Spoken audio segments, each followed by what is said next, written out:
ಆಚಿ ಮಸಾಲ. ಎಂತ ಅಡಿಗೆಯ ರುಚಿಯಾಗೋ ರಹಸ್ಯವು 20 ರೂಪಾಯಿ. ಶುಕ್ರ ರಾಶಿಯಾಧಿಪತಿ ಶುಕ್ರ 4ನೇ ಮನೆಗೆ ಬಂದಿದ್ದಾನೆ. ಅಂದರೆ ಕೇತು ಜೊತೆ ಸಿಂಹ ರಾಶಿಯಲ್ಲಿ ಅಂದರೆ ಸೂರ್ಯನ ಒಂದು ಮನೆಗೆ ಬಂದಿದ್ದಾನೆ. ಸೂರ್ಯನ ಮನೆಗೆ ಬಂದಿರೋದು ದೊಡ್ಡ ವಿಷಯ ಅಲ್ಲ. ಯಾಕೆ ಅಂತಂದರೆ ಶುಕ್ರ ಮತ್ತು ಸೂರ್ಯ ತುಂಬ ಏನು ಅಷ್ಟೊಂದೇನು ಚೆನ್ನಾಗಿಲ್ಲ. ಶುಕ್ರನಿಗೆ ಮತ್ತು ಸೂರ್ಯನಿಗೆ ಯಾವುದಾದ್ರೂ ಒಂದು ಫೈಟಿಂಗ್ ಇದ್ದೇ ಇರುತ್ತೆ. ಯಾಕಂದರೆ ಶುಕ್ರ ಸೂರ್ಯ ಎಲ್ಲಿ ಒಟ್ಟಿಗೆ ಸೇರಿದಾಗ ಇಲ್ಲಿ ಒಂದು ಸ್ವಲ್ಪ ಲಗ್ಜುರಿ ಅಹಮು ಇದೆಲ್ಲವೂ ಕೂಡ ಜಾಸ್ತಿ ಆಗ್ತಾ ಹೋಗುತ್ತೆ. ಅಂಥದ್ರಲ್ಲಿ ಶುಕ್ರ ಮತ್ತು ಕೇತು ಒಟ್ಟಿಗೆ ಸೇರಿದ್ದಾರೆ. ಶುಕ್ರ ಮತ್ತು ಕೇತು ಒಟ್ಟಿಗೆ ಸೇರಿದಾಗ 4ನೇ ಮನೆ ಅಂತ ಬಂದಾಗ ಸುಖ ಸ್ಥಾನ ಅಂತ ನಾವೇನು ಹೇಳ್ತೀವಿ ವೃಷಭ ರಾಶಿಯವರಿಗೆ, ಸುಖ ಸ್ಥಾನ ಅನ್ನೋದು ಅಂದರೆ ಮನೆಯಲ್ಲಿ ನೆಮ್ಮದಿ ಇರೋದಿಲ್ಲ. ಮನೆಯಲ್ಲಿ ನೆಮ್ಮದಿ ಇರಲ್ಲ. ಶುಕ್ರ ಅಂದರೆ ಏನು? ಹೆಣ್ಣುಮಕ್ಕಳು ಮನೆಗೆ ಹೋದ್ರೇ ಮನೇಲಿ ಹೆಣ್ಮಕ್ಳ ಕಿರಿಕಿರಿ ಆಗ್ತಕ್ಕಂಥದ್ದು. ಮನೇಲಿ ಇರ್ತಕ್ಕಂಥ ತಾಯಿ ಆಗಿರ್ಬೋದು, ತಂಗಿ ಆಗಿರ್ಬೋದು, ಹೆಂಡತಿ ಆಗಿರ್ಬೋದು, ಮಕ್ಕಳಾಗಿರ್ಬೋದು, ಹೆಣ್ಣು ಮಕ್ಕಳಾಗಿರ್ಬೋದು, ಮನೇಲಿ ಹೋಗಿದ ತಕ್ಷಣ ಒಂಥರ ಜಗಳ ಮಾಡ್ತಕ್ಕಂಥದ್ದು, ಮನೇಲಿ ನೆಮ್ಮದಿ ಇಲ್ದಂಗೆ ಆಗೋದು. ಇಲ್ವಾ ಯಾವುದಾದ್ರೂ ಒಂದು ವಿಷಯಕ್ಕೆ ತಾಯಿ, ಅಕ್ಕ, ತಂಗಿ, ಮಕ್ಕಳು ಅಥವಾ ವೈಫು ಇವರಿಂದ ಸ್ವಲ್ಪ ಕಿತ್ತಾಟಗಳು ಜಾಸ್ತಿ ಆಗೋದು. ಇದು ಇಲ್ಲಿ ಹೆಣ್ಣುಮಕ್ಕಳಾದರೂ ಆಗಿರಲಿ, ವೃಷಭ ರಾಶಿಯವರು ಗಂಡು ಮಕ್ಕಳಾದರೂ ಆಗಿರಲಿ, ಅವ್ರಿಗೆ ಮನೇಲಿ ಹೆಣ್ಮಕ್ಳಾಗಿದ್ದರೆ ಹೆಣ್ಮಕ್ಳಿಗೆ ಜಗಳ ಆಗ್ತಕ್ಕಂಥದ್ದು. ಮತ್ತು ಫಸ್ಟೇ ಹೇಳಿದ್ದೆ ನಾನು, ಈ ಅಡುಗೆ ಮನೆಯಲ್ಲಿ ತುಂಬ ಜಗಳಗಳಾಗತ್ತೆ ಅಂತ. ಈ ಅಡುಗೆ ಮಾಡೋ ವಿಚಾರದಲ್ಲಾಗಿರ್ಬೋದು, ಅಡುಗೆ ಮನೇಲಿ, ಯಾಕಂದರೆ ಹೆಣ್ಮಕ್ಳು ಸೇರೋದು ಅಡುಗೆ ಮನೇಲಿ, ಅದಕ್ಕೆ ಯಾವುದಕ್ಕಾದ್ರೂ ಒಂದು ಸಣ್ಣ ಪುಟ್ಟ ವಿಷಯಕ್ಕೆ ಮನೇಲಿ ಹೆಣ್ಮಕ್ಳು ಜಾಸ್ತಿ ಇದ್ದಾಗ ಖಂಡಿತ ವೃಷಭ ರಾಶಿಯವರ ಮನೇಲಿ ಅಡುಗೆ ಮನೇಲಿ ಗೊಂದಲಗಳು, ಕಿತ್ತಾಟಗಳು, ಕೊನೆಗೆ ಊಟ ಇಲ್ದಿರೋ ಉಪವಾಸ ಇರೋವಂಥ ದಿನಗಳು ಕೂಡ ಬರ್ತಾ ಹೋಗುತ್ತೆ. ಹಾಗಾಗಿ ಶುಕ್ರ 4ನೇ ಮನೇಲಿ ಕೇತು ಜೊತೆ ಸೇರಿದಾಗ ಇನ್ನೊಂದು ಇಂಪಾರ್ಟೆಂಟ್ ವಿಷಯ ಏನಪ್ಪ ಅಂದರೆ, ಹೆಣ್ಮಕ್ಳಾಗಿರ್ಬೋದು, ಗಂಡು ಮಕ್ಕಳಾಗಿರ್ಬೋದು, ಯಾವುದಾದ್ರೂ ಒಂದು ವಿಷಯದಲ್ಲಿ ತೊಂದರೆಯನ್ನು ಅನುಭವಿಸ್ತೀರ.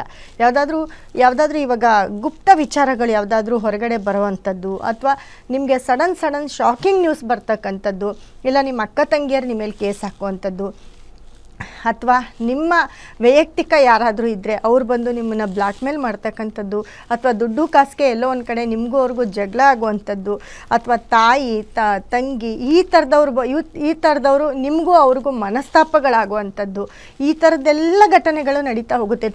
ಒಟ್ಟಾರೆ ಕುಟುಂಬ ಆಗಿರ್ಬೋದು, ಕೆಲಸ ಆಗಿರ್ಬೋದು, ಕೆಲಸ ಮಾಡೋ ಜಾಗದಲ್ಲಾಗಿರ್ಬೋದು, ಅಥವಾ ನಾವು ಯಾವುದಾದ್ರೂ ಸಂಸ್ಥೆ ನಡೆಸ್ತಾ ಇರ್ಬೋದು, ಅಥವಾ ನಾವೇ ಒಂದು ಕಡೆ ಕೆಲಸಕ್ಕೆ ಹೋಗ್ತಾ ಇರ್ಬೋದು, ಇಲ್ಲಿ ಎಲ್ಲೋ ಒಂದು ಕಡೆ ನಮ್ಮಲ್ಲೇ ಕಿತ್ತಾಟಗಳು ಶುರು ಆಗ್ತಾ ಹೋಗುತ್ತೆ. ಎಲ್ಲೋ ಒಂದು ಕಡೆ ಅಲ್ಲಿ ಕಾಂಟ್ರವರ್ಸಿಗಳು ಜಾಸ್ತಿ ಆಗ್ತಾ ಹೋಗುತ್ತೆ. ಅಥವಾ ನಮ್ಮ ವಿಚಾರಗಳು ಬೇರೆಯವ್ರ ಕಿವಿಗೆ ಬೀಳ್ತಕ್ಕಂಥದ್ದು, ಅಥವಾ ಬೇರೆಯವ್ರ ವಿಚಾರಗಳು ನಮ್ಮ ಕಿವಿಗೆ ಚಾಡಿ ರೂಪದಲ್ಲಿ ಬಂದು ಕೇಳ್ತಕ್ಕಂಥದ್ದು, ಇದರಿಂದ ಮನಸ್ಸಿಗೆ ನೋವಾಗುವಂಥ ಪರಿಸ್ಥಿತಿಗಳು ಕೂಡ ತುಂಬ ಜಾಸ್ತಿ ಆಗುತ್ತೆ.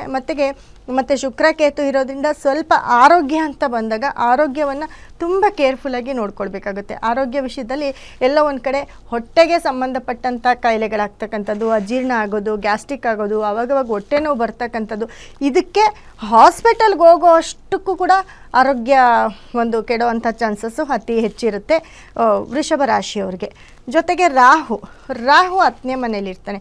ರಾಹು 10ನೇ ಮನೇಲಿದ್ದಾಗ ಕೆಲಸ ತುಂಬ ಚೆನ್ನಾಗಾಗುತ್ತೆ. ಕೆಲಸದ ವಿಚಾರ ಅಂತ ಬಂದಾಗ ಕೆಲಸದ ಪ್ರೆಷರು ತುಂಬ ಜಾಸ್ತಿ ಇರುತ್ತೆ. ಯಾವುದೋ ಒಂದು ಕೆಲಸ ಆಗ್ತಾ ಇರುತ್ತೆ. ಯಾಕಂದರೆ 10ನೇ ಮನೆ ರಾಹು ತುಂಬ ಚೆನ್ನಾಗಿ ಕೆಲಸವನ್ನು ಕೂಡ ಕೊಡ್ತಾನೆ. ಕೆಲಸ ಬಂದರೆ ದುಡ್ಡು ಕೂಡ ಬರುತ್ತೆ.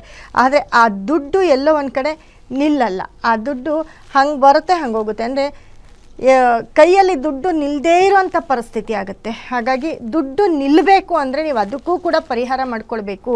ನಿಮ್ಮ ಕೈಯಲ್ಲಿ ನಿಮ್ಮ ಕಣ್ಣಲ್ಲಿ ನೋಡ್ತೀರಾ ಅಷ್ಟೇ ದುಡ್ಡನ್ನು. ರಾಹು ತುಂಬ ಕೆಲಸ ಕೊಡ್ತಾನೆ, ಯಾವುದಾದ್ರೂ ಒಂದು ರೂಪದಲ್ಲಿ ನಿಮಗೆ ದುಡ್ಡನ್ನು ತಲುಪಿಸ್ತಾನೆ. ಆದರೆ ಆ ದುಡ್ಡು ನಿಮ್ಮ ಕೈ ನಿಲ್ಲದೇ ಇರೋ ಥರ ಇಲ್ಲಿ ಶುಕ್ರ ಮತ್ತು ಕುಜ ಕೂಡ ರಾಶಿಯಲ್ಲಿರೋದ್ರಿಂದ ವ್ಯಯಸ್ಥಾನಾಧಿಪತಿ ರಾಶಿಗೆ ಬಂದಾಗ ಯಾವುದಾದ್ರೂ ಒಂದು ವಿಷಯಕ್ಕೆ ಖರ್ಚಾಗ್ತಾ ಇರುತ್ತೆ. ನೀವು ಅಂದ್ಕೊಂಡಿರ್ತೀರ ಈ ದುಡ್ಡಲ್ಲಿ ನಾನು ಏನೋ ಮಾಡಬೇಕು ಅಂತ ನೀವೊಂದು ಪ್ಲಾನ್ ಇಟ್ಕೊಂಡಿರ್ತೀರ. ಆದರೆ ಆ ಪ್ಲಾನ್ ಎಲ್ಲ ಫ್ಲಾಪ್ ಆಗುತ್ತೆ. ಆ ಬಂದಿದ್ದ ದುಡ್ಡು ನಿಮ್ಮ ಕೈಯೇ ಸೇರಲ್ಲ, ಇನ್ನೆಲ್ಲೋ ಹೋಗಿರುತ್ತೆ. ಈ ಥರ ದುಡ್ಡು ನೋಡ್ತೀರಾ ಅಷ್ಟೇ, ಅನುಭವಿಸೋಕ್ಕಾಗಲ್ಲ. ಈ ಥರ ಸಿಚುಯೇಷನಲ್ಲಿ ಬಹಳಷ್ಟು ಬಳಲ್ತಾ ಇರ್ತೀರ ವೃಷಭ ರಾಶಿಯವರು. ಇದನ್ನು ಒಂದು ತಿಂಗಳು ಇವಾಗ ಒಂದು ತಿಂಗಳು ನಿಮ್ಮ ಕೈಯಲ್ಲಿ ದುಡ್ಡು ಎಲ್ಲೋ ಒಂದು ಕಡೆ ಹೋದರೆ, ಒಂದು ತಿಂಗಳು ನೀವು ಆ ದುಡ್ಡನ್ನು ಕಳ್ಕೊಂಡ್ರೆ ಅದನ್ನು ಮತ್ತೆ ನಿಮ್ಮ ಕೈಗೆ ವಾಪಸ್ ಬರಬೇಕಂದ್ರೆ 1 ವರ್ಷ ಬೇಕು. 1 ವರ್ಷಗಳ ಕಾಲ ಆ ದುಡ್ಡು ನಿಮ್ಮ ಕೈ ಸೇರಬೇಕಾಗತ್ತೆ. ಏನಾದರೂ ಸರಿ, ಇವಾಗ ಏನೋ ಒಂದು ತೊಗೊಳ್ಬೇಕು ಅಂತಂದರೆ ಟೈಮ್ ಕೂಡಲ್ಲ. ಏನಾದರೂ ಒಂದು ವಸ್ತು ನಮ್ಮ ಮನೆಗೆ ಬರಬೇಕು ಅಂತಂದರೆ ತುಂಬ ಟೈಮ್ ತೊಗೊಳ್ತೀವಿ. ಅದಕ್ಕೆ ಟೈಮ್ ನೋಡ್ತೀವಿ, ದುಡ್ಡನ್ನು ಕೂಡಿಸ್ತೀವಿ, ಅದನ್ನು ಜೋಪಾನವಾಗಿ ತೊಗೊಂಬಂದು ಇಟ್ಕೋತೀವಿ. ಆದರೆ ಅದನ್ನು ಕಳ್ಕೊಂಡಾಗ ಮತ್ತೆ ಅದನ್ನು ಪಡಿಬೇಕು ಅಂತಲೇ ಕಳ್ಕೊಳ್ಳೋದು ತುಂಬ ಈಸಿ. ಒಂದು ದಿನದಲ್ಲೇ ನಾವು ಕಳೆದಾಕ್ಕೊಳ್ಬೋದು, ಒಂದು ದಿನದಲ್ಲೇ ಎಲ್ಲೋ ತೊಗೊಂಡೋಗಿ ಇಟ್ಬಿಡ್ಬೋದು, ಇಲ್ಲ ಯಾರಿಗಾದ್ರೂ ಕೊಟ್ಬಿಡ್ಬೋದು, ಏನೋ ಒಂದು ಸ್ಪಾಯ್ಲ್ ಮಾಡ್ಕೊಂಡು ಬಿಡ್ತೀವಿ. ಮತ್ತೆ ಅದನ್ನು ಪಡಿಬೇಕಂದ್ರೆ ಇನ್ನೂ 1 ವರ್ಷ 2 ವರ್ಷ ಟೈಮ್ ಬೇಕಾಗುತ್ತೆ. ಅಂಥದ್ದೇ ನನ್ನ ಹತ್ರ ಇತ್ತು, ಇಲ್ಲ ಈ ದುಡ್ಡು ನನ್ನ ಹತ್ರ ಇತ್ತು, ನಾನು ಈ ಟೈಮಲ್ಲಿ ಇವ್ರಿಗೆ ಕೊಟ್ಬಿಟ್ಟೆ, ಇವಾಗ ನನ್ನ ಟೈಮ್ಗೆ ಆಗ್ತಿಲ್ಲ ಅನ್ನೋದು ಬಹಳಷ್ಟು ಪರಿತಪಿಸ್ಬೇಕಾಗುತ್ತೆ. ಈ ಒಂದು ಸಿಚುವೇಶನ್ ಕೂಡ ವೃಷಭ ರಾಶಿಯವರಿಗೆ ಆಗ್ತಾ ಹೋಗುತ್ತೆ. ಯಾಕಂದರೆ ರಾಹು ತುಂಬ ಚೆನ್ನಾಗಿ ಕೊಡ್ತಾನೆ, ಆದರೆ ಅಲ್ಲಿರೋವಂಥ ಕುಜ, ರಾಶಿಗೆ ಬಂದಿರೋವಂಥ ಕುಜ ಅದನ್ನು ಕೆಡಿಸ್ತಾನೆ. ಅದರಲ್ಲೂ ಶುಕ್ರ ಬೇಡದೇ ಇರೋ ಪ್ರಾಬ್ಲಮ್ನ ತಂದಿಡ್ತಾನೆ. ಈ 3 ಗ್ರಹಗಳು ಶುಕ್ರ ಕೇತು 4ನೇ ಮನೆಯಲ್ಲಿದ್ದು, ಮತ್ತು ರಾಶಿಯಾಧಿಪತಿ ಅವನೇ ಆಗಿರ್ಬೋದು, ಆದರೆ ಅಲ್ಲಿ ಇರೋವಂಥ ಗ್ರಹಗಳ ಜೊತೆ ಸೇರಿರೋವಂಥದ್ದು ಆ ಮನೆಯ ಒಂದು ಫಲವನ್ನು ಕೊಡಲೇಬೇಕಾಗತ್ತೆ. ಮನೆಯಲ್ಲಿ ಕಲಹಗಳನ್ನ ಉಂಟು ಮಾಡ್ತಾನೆ. ಮತ್ತು ಯಾವುದಾದ್ರೂ ಬಿಸ್ನೆಸ್ ಮಾಡ್ತಾಯಿದ್ರೆ ಅಥವಾ ಹೆಣ್ಣು ಮಕ್ಕಳಾಗಿರ್ಬೋದು ಗಂಡು ಮಕ್ಕಳಾಗಿರ್ಬೋದು, ಇವರಿಂದ ಏನಾದರೂ ನಿಮಗೆ ಬೇಡದೇ ಇರೋವಂಥ ಕೆಲಸಕ್ಕೆ ಯಾವುದಕ್ಕಾದ್ರೂ ಕೈ ಹಾಕಿದರೆ ಅದರಿಂದ ನಿಮಗೆ ಬೆದರಿಕೆ ಹೆದರಿಕೆಗಳಾಗುವಂಥದ್ದು, ಇಲ್ಲ ಅದರಲ್ಲಿ ಎಲ್ಲೋ ಒಂದು ಕಡೆ ಸಿಕ್ಕಾಕೊಂಡು ನರಳೋ ಅಂಥ ಪರಿಸ್ಥಿತಿ ಕೂಡ ಈ 1 ತಿಂಗಳು 2 ತಿಂಗಳು ನೀವು ಅನುಭವಿಸ್ಬೇಕಾಗತ್ತೆ. ಅದಕ್ಕೆ ಪರಿಹಾರ ಮಾಡ್ಕೊಳ್ಬೇಕಾಗುತ್ತೆ ವೃಷಭ ರಾಶಿಯವರು ನೋಡಿ, ಏನಿಲ್ಲ, ಸಿಂಪಲ್. ಇದೇ ಹೆಣ್ಣುಮಕ್ಕಳಿಂದ ನಿಮಗೆ ತೊಂದರೆ ಆಗ್ತಾಯಿದ್ರೆ, ಹೆಣ್ಣುಮಕ್ಕಳೇ ಶತ್ರು ಆಗಿರ್ತಾರೆ. ಹೆಣ್ಮಕ್ಳು ಅಂದರೆ ಅಕ್ಕ ತಂಗಿರು ಕಿತ್ತಾಟ ಆಗ್ತಕ್ಕಂಥದ್ದು, ಅಥವಾ ಮನೆಯಲ್ಲಿ ತಾಯಿ ಮಕ್ಕಳಿಗೆ ಕಿತ್ತಾಟ ಆಗ್ತಕ್ಕಂಥದ್ದು, ಯಾರನ್ನಾದರೂ ಒಬ್ಬರನ್ನ ಇವಾಗ ಮಕ್ಕಳೇನು ಮಾಡ್ತಾರೆ, ಯಾವುದೋ ಒಂದು ವಿಷಯಕ್ಕೆ ತಾಯಿ ಜೊತೆ 4ನೇ ಮನೆ ಅಂತ ಅಂದರೆ ತಾಯಿ ಬರ್ತಾರೆ, ಕೋಪ ಮಾಡ್ಕೊಂಡಾಗ ಸಂಪರ್ಕನೇ ಕಟ್ ಮಾಡ್ಕೊಳ್ಳೋ ಅಂಥದ್ದು, ತಾಯಿ ಜೊತೆ ಮಾತಾಡ್ದಿರ ಇರ್ತಕ್ಕಂಥದ್ದು, ಇಲ್ವಾ ತಾಯಿ ಮಗಳ ಜೊತೆ ಮಾತಾಡ್ದಿರ ಇರ್ತಕ್ಕಂಥದ್ದು, ಈ ಥರದ್ದೆಲ್ಲ ಅಂದರೆ ಎಲ್ಲೋ ಒಂದು ಕಡೆ ಮನಸ್ತಾಪಗಳು ಜಾಸ್ತಿ ಆಗುತ್ತೆ. ಹಾಗಾಗಿ ಅದಕ್ಕೆ ಸಿಂಪಲ್ ರೆಮಿಡಿ ಏನಪ್ಪ ಅಂತಂದರೆ ನೋಡಿ, ಎಲ್ಲರೂ ಇವಾಗ ಆಷಾಢ ಶುಕ್ರವಾರ ಮಂಗಳವಾರ ಅಂದರೆ ಓವರಾಲ್ ಆಷಾಢ ಮಾಸದಲ್ಲಿ ತುಂಬ ಪೂಜೆ ಮಾಡ್ತಾಯಿದ್ದೀರಾ.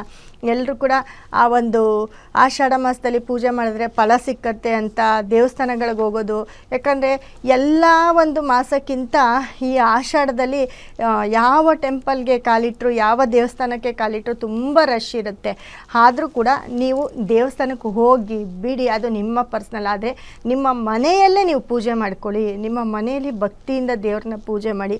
ಮತ್ತು ನಿಮ್ಮ ಮನೆಯಲ್ಲಿ ಈ ಥರ ಒಂದು ಮನೆಯಲ್ಲಿ ಕಲಹ ಆಗ್ತಿದೆ ಅಂತಂದರೆ ಬೇವಿನ ಸೊಪ್ಪನ್ನು ತಂದು ನಿಮ್ಮ ಮನೆ ಬಾಗಿಲಿಗೆ ಕಟ್ಟಿ. ಯಾವಾಗಲೂ ಬೇವಿನ ಸೊಪ್ಪನ್ನು ಏನು ಮಾಡ್ತೀವಿ ನಾವು, ವರ್ಷಕ್ಕೆ ಒಂದೇ ಸತಿ ನಮ್ಮ ಮನೆ ಬಾಗಿಲಿಗೆ ತೋರಣವಾಗಿ ಕಟ್ತೀವಿ. ಮಾವಿನ ಸೊಪ್ಪು ಮತ್ತು ಬೇವಿನ ಸೊಪ್ಪು. ಅದು ಯಾವಾಗ ಅಂದರೆ ವರ್ಷದ ಮೊದಲನೇ ದಿನ ಯುಗಾದಿ ಹಬ್ಬ ಅಂತ ಬರುತ್ತೆ. ಆ ಒಂದು ಹಬ್ಬದ ದಿನ ಸಿಹಿ ಕಹಿ ಇರಲಿ ಅಂದ್ಬಿಟ್ಟು ಬೇವಿನ ಸೊಪ್ಪನ್ನು ಬಾಗಿಲಿಗೆ ಕಟ್ತೀವಿ. ಆದರೆ ಈ ಒಂದು ಆಷಾಢ ಮಾಸದಲ್ಲಿ ಮನೇಲಿ ಕಲಹ ಆಗಬಾರ್ದು, ತುಂಬ ಚೆನ್ನಾಗಿರಬೇಕು, ಮನೇಲಿರೋ ನೆಗೆಟಿವ್ನ ರಿಮೂವ್ ಮಾಡಬೇಕು ಅಂತಲೇ ಆ ಕಹಿಯಾಗಿರ್ತಕ್ಕಂಥ ಬೇವಿನ ಸೊಪ್ಪನ್ನ ತಂದು ಇಡೋದು.